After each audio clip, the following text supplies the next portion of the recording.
You can easily get the money in, right? You don't want someone making some hero folds with ace X, and you don't really have a ton of raises, I would say, necessarily in this spot, because of the fact that Hero stack is 2,800 in pounds. Okay. And then Hero is under the gun +1, and makes it 35, holding 10 of hearts, 10 of clubs. 10 of I'm gonna have to use dollar signs in the in the live stream because I don't have a pound button. All right, 35 with 10 of hearts, 10 of clubs from +1. Okay. Yep. Yeah. So, and that's always been my opening raise, 35, as it was on the table anyway, to be honest. Okay. Folds all the way through to the cutoff, which is a very aggro villain. They call the 35, and their stack is 2.6, 2.7. Okay. Yeah. And folds across to the small blind, which is a very tight female. And admittedly, she did show one bluff, although I think she got herself a bit confused, but it was a bluff about 40 minutes prior, and literally had not played any hands and stuff and whatnot. Anyway, so folds to the small blind, and she 3-bets to 180. Her stack is 2.8. Okay. So we've all got very similar stacks. It's Okay. not exactly the same, pretty much. Uh-huh. Obviously, then back on Hero. Hero calls, as does the cutoff. Okay. I mean, I think that's pretty standard pre-flop, right? 10s are going to be too probably strong to fold, but very tight sort of configuration coming out of the small blind. So, and you guys are deep. I mean, you would like to incentivize the cutoff out of there, but I don't think that the hand's necessarily strong enough to 4-bet. So it looks like there's like maybe 550 pounds, right? In the flop That's correct. to the flop. Yeah. Okay.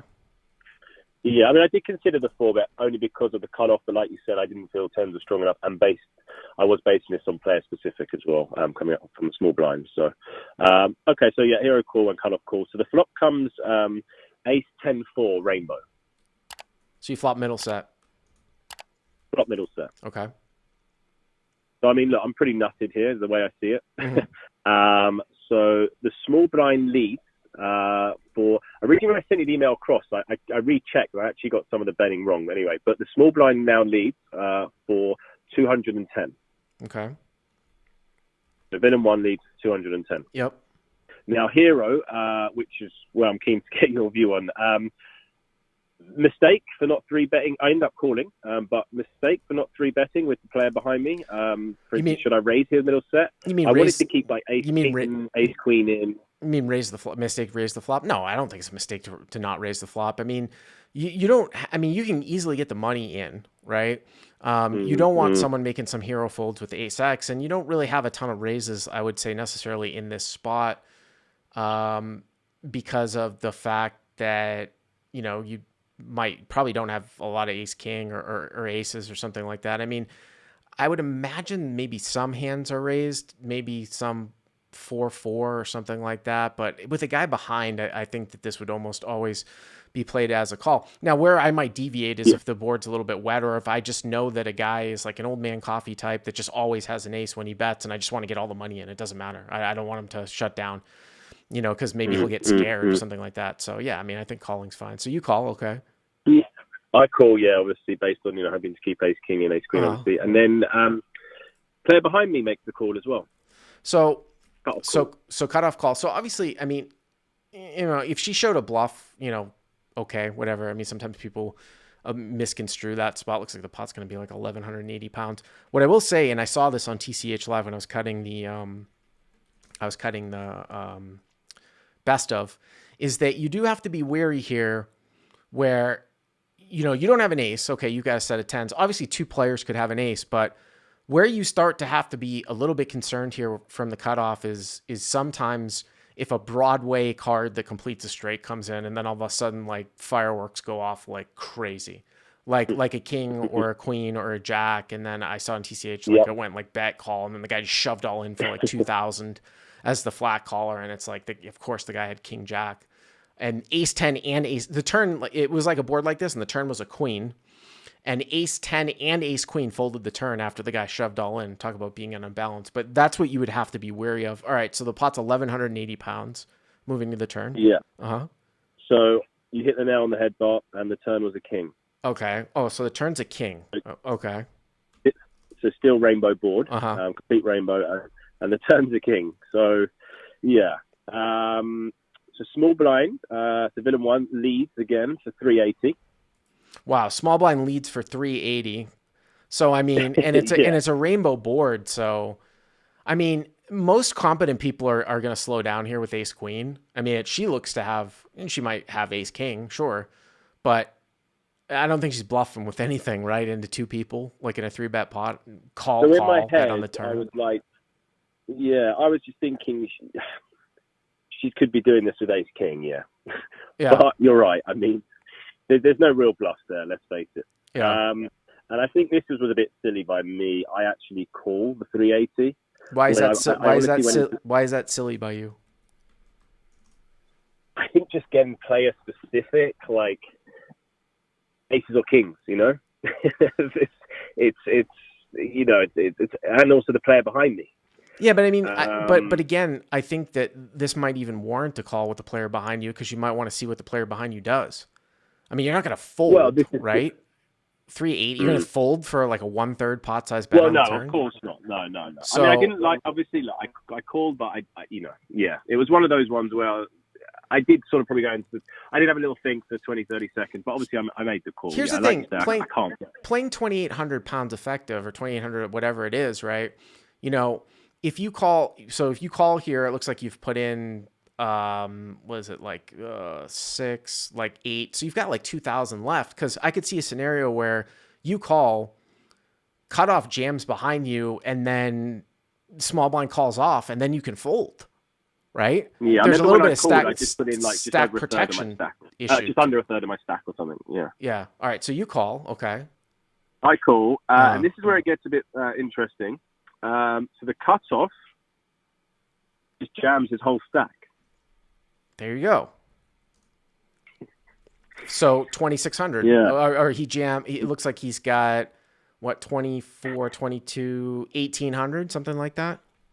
Yeah, just jams his whole stack in. Okay. And then what does the When small I blind say do? to you, this player is a very spewy, aggro-y player. I'll be like, he is. Like, I mean, but yes, he does jam his whole stack. Yeah, but here's the thing, though. You say this player is a very spewy aggro player. Okay, so then I'm going to try to look for stuff that, you know, he could possibly be overplaying, like in a given scenario, right? Like, could he be overplaying? You know, but what's interesting about this turn card, as opposed to, you know, as opposed to a different situation, is that the turn brings in ace king. So what I mean by that is that if we assume that he three bets pre with ace king, Mm-hmm.